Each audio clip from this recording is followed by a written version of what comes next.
населения, лице советских организаций. Отныне наступает новая полоса в истории России. Победе социализма!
Seu celular está te ouvindo.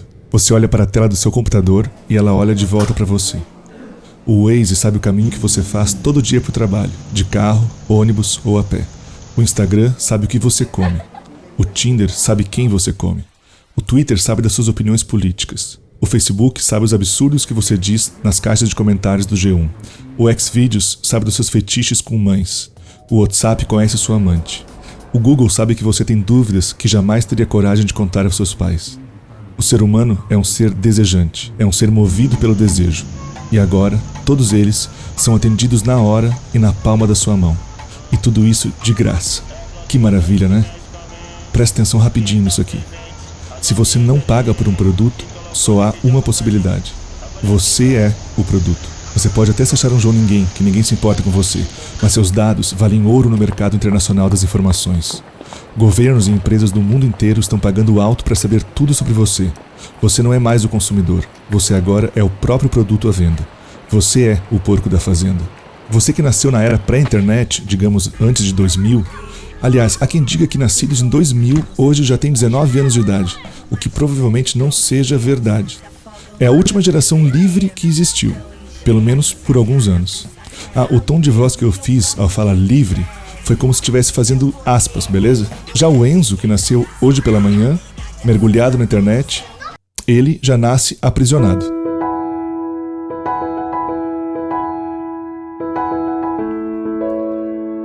Enzo nasceu hoje às 10h52 da manhã. Às 10h55, sua avó postou uma foto no Instagram, escrito: "Acabou de chegar Enzo Duarte Rodrigues, aqui no Hospital Nossa Senhora Imaculada. Seja bem-vindo ao mundo, meu netinho amado. Hashtag amor verdadeiro. Hashtag amor de vó. Hashtag Enzo lindo." Rapidamente, todos os amigos da família curtem a imagem, que logo tem centenas de likes de todos os que se emocionam com o milagre do nascimento. Que momento maravilhoso! Pronto! Em 3 minutos, as grandes multinacionais que pagam os boletos do Instagram já têm o cadastro de Enzo. Já sabem sua classe social, sua cor, seu nome. Enzo já está fichado. Seu avô cria uma poupança no Itaú em seu nome para pagar a sua futura faculdade, já que a previsão é que não existam faculdades públicas em 18 anos. Seus pais pedem seu cartãozinho da Unimed para não depender do SUS e em poucas semanas farão seu passaporte para a primeira viagem internacional, para conhecer os titios em Miami. Com 1 mês de idade, Enzo já terá uma pasta bem recheada. e que será abastecida até o fim da sua vida, com suas informações pessoais detalhadas, e que farão dele um belo produto à venda para propaganda e política, até o dia da sua morte. Seja bem-vindo ao mundo, Enzo. Você acabou de nascer e já não é livre. Já é um produto cadastrado no sistema. Boa sorte e que Deus te abençoe, seu fofucho. Tudo o que você quiser, o cara lá de cima vai te dar, viu? #gratidão. Loucura, né? Mas acho que você já sabia disso tudo, afinal você aceita diariamente doar suas informações em troca de um teste para ver como você ficaria vestido de noiva ou com qual ator de Hollywood você se parece, mesmo que essas informações financiem a eleição de malucos de extrema-direita ao redor do mundo. Agora, que somos vigiados e que somos um produto à venda pela mão invisível do mercado já é sabido. A pergunta que fica é, o que isso faz em nossa cabeça? O que isso faz em nossa própria moral? O que isso faz com nossas decisões individuais? O que vem de cima para baixo já sabemos, mas e o que vem de baixo para cima, partindo de dentro de você para o mundo externo? O caminho inverso. De que forma a vigilância total fode com a nossa cabeça? Para começar a pensar a respeito, voltamos 2.400 anos no tempo para conhecer uma história proposta por Platão no livro 2 da República, O Anel de Giges. Certa vez, Giges estava trabalhando como pastor para Creso, um antepassado seu, que na ocasião era rei da Lídia. De repente, um terremoto, acompanhado de uma forte tempestade, tomou conta do ambiente. E a violência de tais eventos naturais rompeu o solo, abrindo uma fissura. Curioso, Giges desceu pela fenda e deparou-se com muitas coisas encantadoras, dentre as quais havia um cavalo de bronze, oco, com certas aberturas. Espionando por uma das tais aberturas, viu um cadáver, nu, que possuía um anel em um dos seus dedos. Giges pegou o referido objeto e então retornou para a superfície. Conforme ocorria todo mês, certo dia os pastores se reuniram para prestar contas ao rei. E como de costume, Giges, com o anel em um dos seus dedos, preparou-se para participar de tal ato. Em certo momento, ele virou o engate do anel para dentro da mão e tornou-se invisível. Intrigado, girou para a direção contrária e tornou-se visível novamente. Giges, então, fez alguns testes com o anel e passou a dominar seu poder. A partir disso, escondido, começou a frequentar o palácio e tornou-se amante da rainha, com a qual assassinou o rei, tomando o poder para si.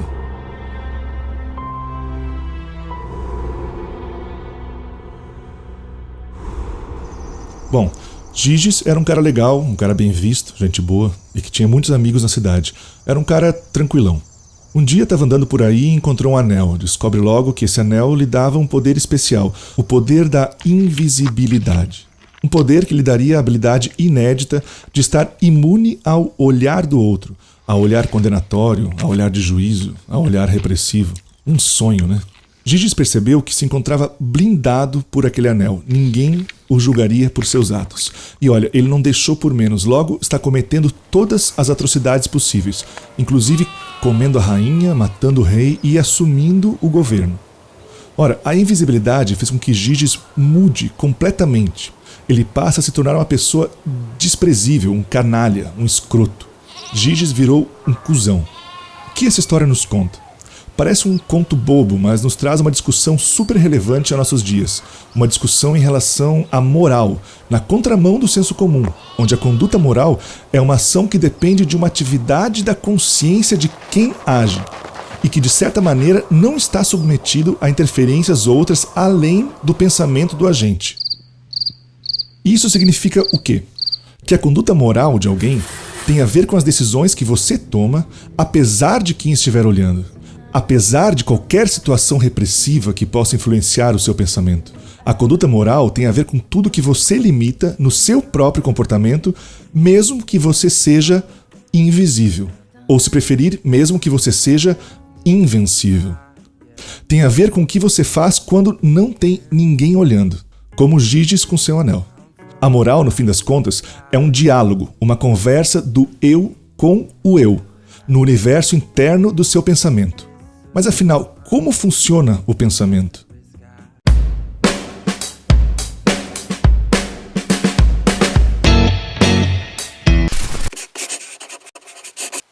Vou chegar em casa direto pro banho. Hoje eu vou dormir cedo. Não, cara, porra. A galera vai pro bar hoje à noite. Será que eu deveria ir junto? Puta que pariu, e agora? Eita, o que é isso aqui no chão? É só olhar, porra, é dinheiro. Alguém deixou o dinheiro cair no chão. Caralho, é mesmo. E é bastante dinheiro. O que eu faço? Aff, a coisa certa seria devolver pro dono. Deve ser aquele tiozinho ali esperando o ônibus no ponto. Tá procurando alguma coisa no chão. Devolver? Mas porra, esse dinheiro ia ajudar pra caralho. Será que eu não boto no bolso e sigo o baile? Porra, mas não faz isso, cara. O velhinho deve estar precisando dessa grana. Vai fuder com a vida do cara pra gastar dinheiro no bar. Verdade, verdade. Vou dar um toque pro tiozinho. Ora, não é assim que funciona o pensamento? Tudo que passa dentro da sua cabeça, no fim das contas, é uma conversa sua com você mesmo, onde observa a situação, conversa analisando as possibilidades, deliberando até tomar a decisão de como agir. Seja quando encontra dinheiro na rua, quando tem que decidir para que lado dobrar em um cruzamento, se eu for para cá o caminho é mais curto, não, mas se eu for para lá pega menos trânsito, ou qualquer outra situação. Faça esse teste. Preste atenção e perceba que todo o seu pensamento, no fim das contas, não passa de um bate-papo. Aquela imagem clássica do anjinho e do diabinho influenciando nas suas decisões, nada mais é que justamente a conversa que você tem o tempo todo com você mesmo. Mas diferente do que se imagina, as vozes não vêm de fora, elas são todas suas. O filósofo russo Bakhtin diria que todos nós temos internamente um auditório, onde dialogamos e deliberamos, onde expomos nossas ideias, que são contrastadas pelo público. Uma sala cheia de nós mesmos. O processo da fala, compreendida no sentido amplo como processo de atividade de linguagem, tanto exterior como interior, é ininterrupto. Não tem começo nem fim. A enunciação realizada é como uma ilha emergindo de um oceano sem limites. O discurso interior, as dimensões e as formas dessa ilha são determinadas pela situação da enunciação e por seu auditório. Giges traz uma alegoria que mostra que a moral é justamente quando você, com você mesmo, decide sobre o que vai fazer, sem o olhar externo. Giges vivia mediante a repressão e não mediante a moral. O que fazia dele uma pessoa agradável não eram suas decisões internas, mas a vigilância da sociedade. Quando não há vigilância, quando não é visto, se torna um canalha. Ou seja, a noção de moralidade tem mais a ver com uma liberdade deliberativa do que com uma situação de repressão e coação, onde você acaba agindo por conta das forças que estão agindo em você. Seja qual for essa força, a lei, a religião, o olhar vigiante da família, do vizinho, da namorada, da sociedade. E isso tudo faz parte da nossa vida. Muitos são os momentos em que temos que pensar para viver, escolher caminhos e decidir sozinhos, sem ninguém ao redor. Moral é o que você faz quando ninguém está olhando. Obrigado, Senhor. És o único Pai. Ora, se você sair na rua e perguntar para as pessoas o que é moral, você pode ter certeza que dirão que é exatamente o contrário do que estamos falando. Dirão que a moral é ligada diretamente à repressão e à coação. Te darão uma lista de tarefas a cumprir para que você seja uma pessoa moral. E nenhuma delas vai ter a ver com uma deliberação interna, apenas com cumprir regras. E justamente para manter essas regras, existem por aí tribunais, polícia, exército, igreja. Um bom exemplo disso é justamente a figura do moralista, aquele que enfia a goela abaixo do outro suas próprias visões de mundo. Ou ainda, pensa nisso. Você sabia que existe uma lei brasileira que proíbe a entrada de vibradores no país? Se você for estrangeiro com planos de desembarcar nessas terras, aplica-se a multa de R$1.000 pela importação de mercadoria estrangeira atentatória à moral e aos bons costumes. Pois então, moral. Quanto mais vivermos numa sociedade repressiva, quanto mais vivermos numa sociedade vigiada, quanto mais vivermos numa sociedade que determine comportamentos, menos espaço há para a moral. Nesse sentido, a polícia e a moral são dois extremos opostos de uma gangorra. Quanto mais polícia, menos moral. Uma sociedade sem moral é uma sociedade que precisa inevitavelmente de altos níveis de policiamento e de repressão.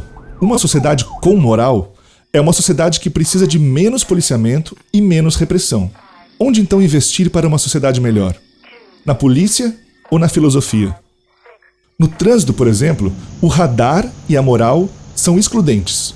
A moral é a deliberação da consciência da velocidade que você tomará numa estrada, considerando a segurança, os riscos. Quando você coloca o radar, você diminui a velocidade não pela moral, mas pelo medo da penalidade, pela coação. E quanto maior for a penalidade, mais distante estaremos do campo da moral e mais próximos da repressão.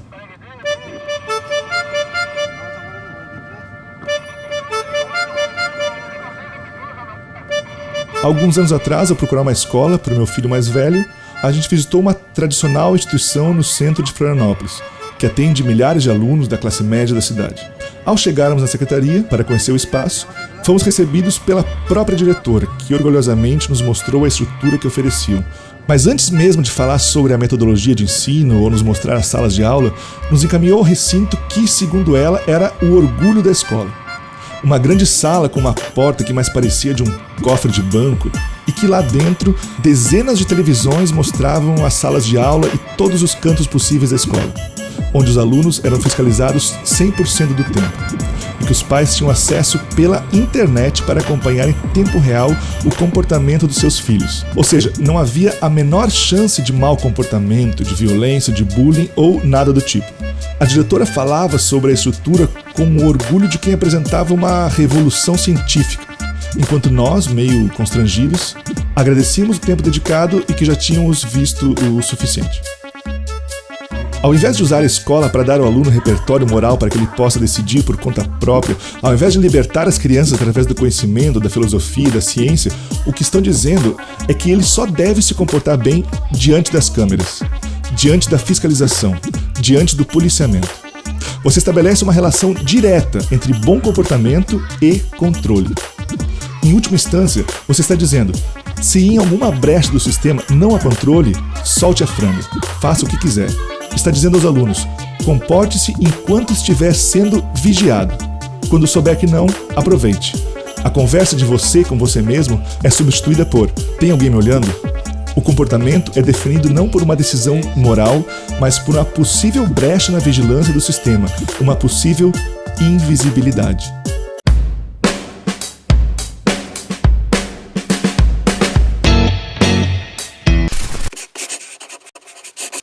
Vou chegar em casa direto pro banho. Hoje eu vou dormir cedo. Não, cara, porra. A galera vai pro bar hoje à noite. Será que eu deveria ir junto? Puta que pariu, e agora? Eita, o que é isso aqui no chão? É só olhar, porra, é dinheiro. Alguém deixou o dinheiro cair no chão. Caralho, é mesmo.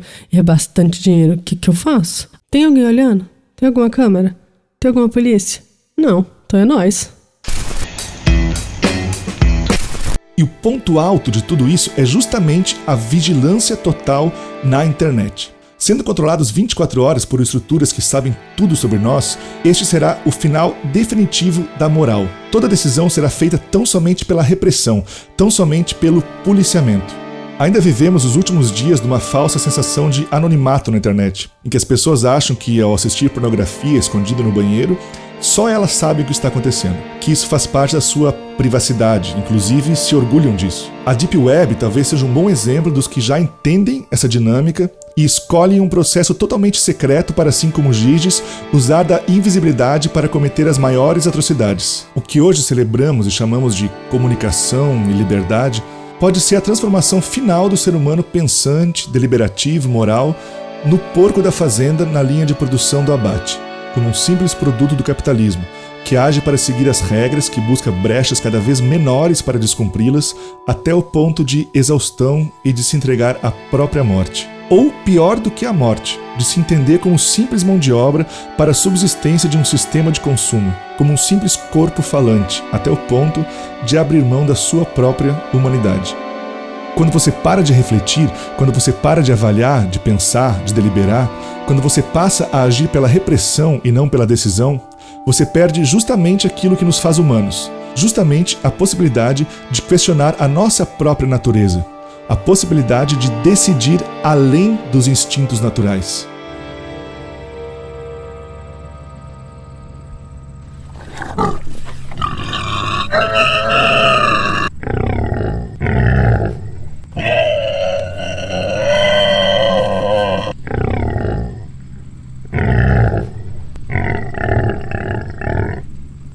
A moral, o pensamento e a filosofia são revolucionários, pois nos libertam para viver a nossa própria humanidade. Pense sobre isso.